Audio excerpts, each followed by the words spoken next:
The Canola School on RealAgriculture.com is brought to you by BASF Canada and Invigor Hybrid Canola.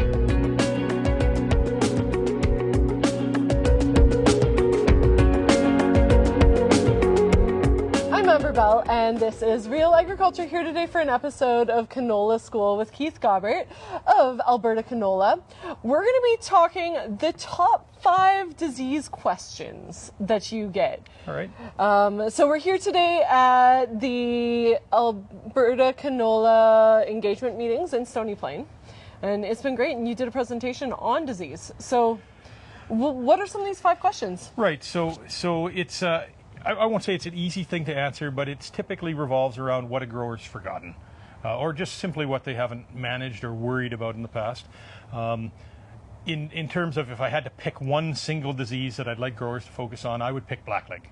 So for the most part, I'm not going to downplay the importance of clubroot resistance management or the concern that we have about verticillium stripe.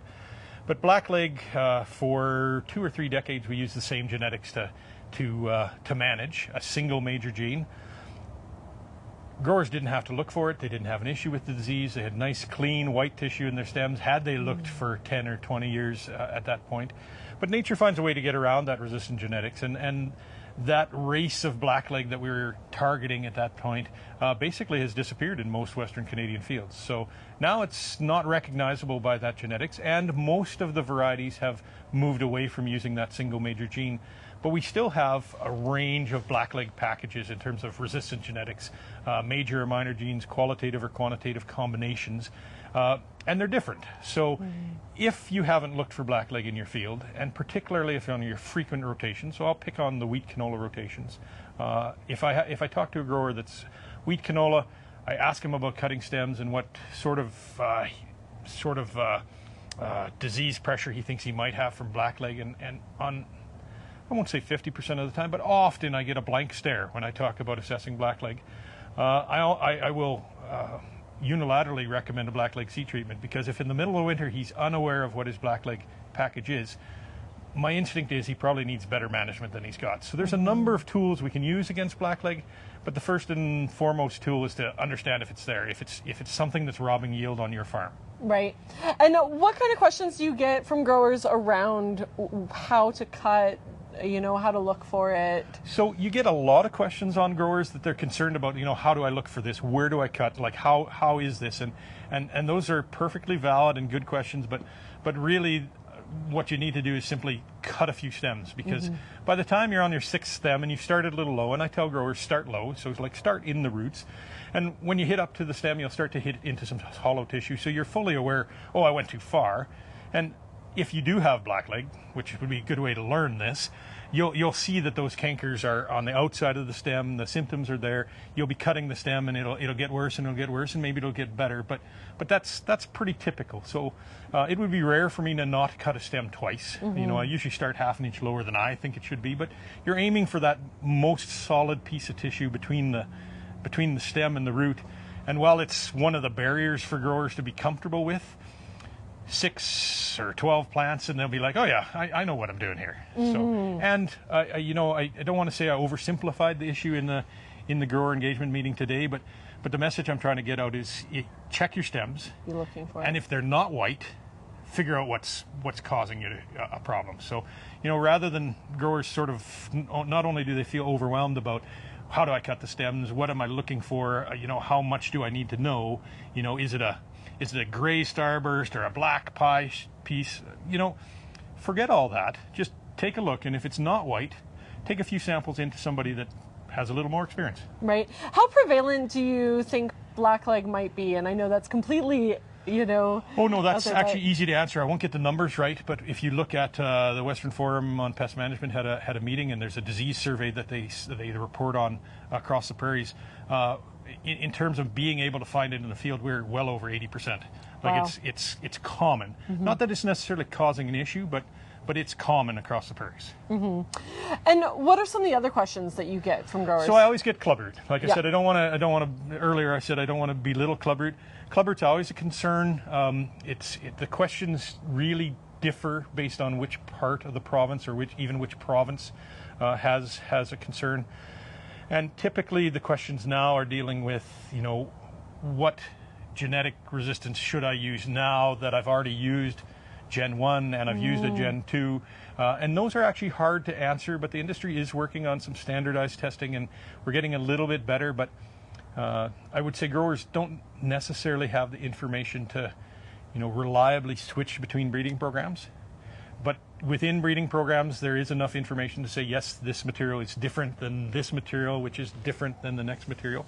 Some companies are good at that. Some companies are maybe not so good, but the labeling is improving and will improve. So, who would you recommend speaking to if a grower has a question about, breeding, especially when it comes to clubroot? So your seed supplier would be the first person. The next person is probably someone like myself. I don't want to put them off to an Ag Canada researcher or Stephen Strokoff, because he would get a lot of questions if we suddenly started sending farmer questions there. Everybody go there. But yeah, your seed supplier probably has the answer that you're looking for. But if you do have another question, then seek out somebody like myself as the provincial agronomist as a second source of information. So that'll cover clubroot, blackleg, verticillium stripe. I do get a fair bit of questions about verticillium stripe, particularly after it makes a major news media story, or if there's some ugly pictures in a print magazine. And those are all valid questions. But like I said today in the meeting here at Stony Plain, I haven't seen the kind of symptoms that we have coming out of Manitoba, and I don't yet feel it's had the kind of yield impact in Alberta that it has in Manitoba. It has been spreading our way. It is present here. I've sent away samples already half a dozen years ago that came back positive. So I know it's here, but I don't see those really aggressive looking symptoms. So manage your blackleg well is the message that we have for verticillium stripe, because they seem to cooperate and get a lot worse together. I used to call diseases the big three, but I haven't even touched on sclerotinia. And sclerotinia is probably our most consistent yield robbing disease in canola. I don't always get a lot of questions on it, and the questions that I do get are often when we get a little bit of a dry spell and the crop looks okay, and there'll be some regional questions, or agronomists that specifically know me will phone and say, hey, can I skip spraying? I haven't been brave enough to say that they should skip spraying more than twice in 30 years. Okay. So if you have a nice looking crop that deserves some protection from a yield robbing disease like sclerotinia, I recommend spraying. It's kind of a break-even scenario a lot of the time, but it pays really well on some years, and I'm just not brave enough to skip that. So if they're interested in sclerotinia tolerant material, Ag Canada's been working on that. One of our seed suppliers has some good material in the marketplace. So if they've been riding the sprayer too much and they opt to go for a genetic option that comes in the seed bag, that's really up to them. But I think growers need to have a plan for sclerotinia in place, and if they're really brave, they can pull the plug and say, no, I've got a poor crop that's got lots of air movement, it dries out in the middle of the day, this is not a sclerotinia crop. But like I said, there's only been a couple years where I've been brave enough to do that. So those would be the big four for diseases.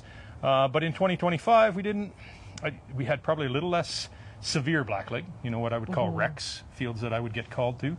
So a little less of that. Surprisingly, with no rain all through harvest, we still didn't see a lot of clubroot patches. Wow. So that was a plus. What we did see was powdery mildew, and we did an episode on that. We did an episode, and we will link that episode. Yeah, and it's so that's not an unknown or an uncommon disease, but it was really unusual to have it across most of 2 provinces. Haven't seen aster yellows for a while, but now we're grasping for things that might go wrong with diseases in canola. Right, so those are some really big ones. Around sclerotinia, going back to that, or are there any really common questions you get asked outside of what to, or should I spray? No, on sclerotinia, it's typically goes back to return on investment. I know my fungicide is going to cost me this much. There's a really wide range on fungicide costs now. It's not quite as wide a range on performance, but yeah, growers are just at the point where they're going to be spraying in July. They've already been in the sprayer a long time, and I think the real key for them is could I just shut the sprayer off now? Right. And sclerotinia is a tough one because you don't see it. It's not like cereal leaf diseases where you see it on the bottom leaf and the next leaf up and it's going to come up and bother you. Sclerotinia is you're spraying on a wing and a prayer and don't know that it's there. Right. and nobody's brave enough to say, yeah, let's not do it. We don't need to do it. Yeah. You know, we do have some, 5 years ago I was cautiously optimistic we'd have some interesting monitoring tools available for sclerotinia, but it hasn't come there yet. But you know, at some point in the future, I'm still hoping that I'll have my cell phone beep and I'll look at it and it'll say no spores detected on your trap today. But that technology is still a little ways away. Right. Well, this has been fantastic. Okay. I want to thank you so much, Keith. Yep. And that was Keith Gabert on Real Agriculture.